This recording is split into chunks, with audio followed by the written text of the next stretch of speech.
I would not support repeal of the health care legislation. This legislation, let me just back up for just a moment.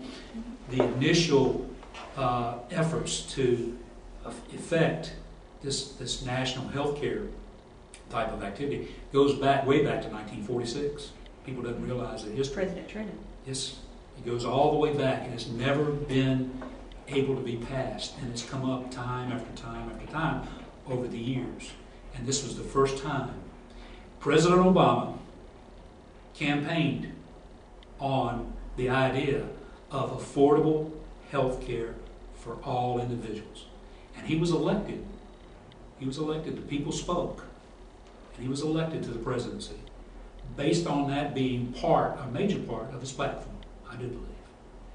And I think it would be an injustice to the American people to support repeal of what was able to be passed through by the Democratic Party. We should have affordable health care for every American. If we have someone who's unemployed, who's drawing nothing more than unemployment benefits, for example, how can they take and afford to go to a doctor? And it's generally, if you go to a doctor just at one of the local family health care centers, it costs you $100. Just to walk in the door. Just to walk in the door and just see the doctor. It's $100. Then there's the medications that come on top of that. Now, how can anyone that has lost their job, that has a sick child, a sick wife, or sick husband on unemployment benefits, supposed to be able to meet some type of burden like this?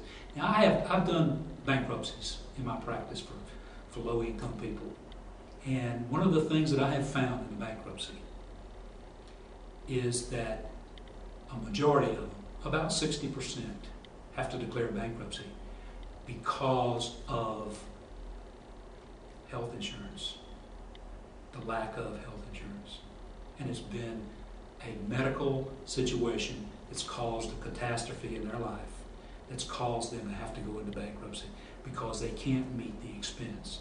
Now, the Republicans have said that, well, all they had to do was go up to a hospital, and go to the emergency room. Go to the emergency room. And that is nonsense. Because if they go to the emergency room, all the law says is that the emergency room, all they have to do is stabilize them. And stop the bleeding. Stop the bleeding and turn them loose. That's all that they're obligated to do. And that's not the way America should be. We take care of one another.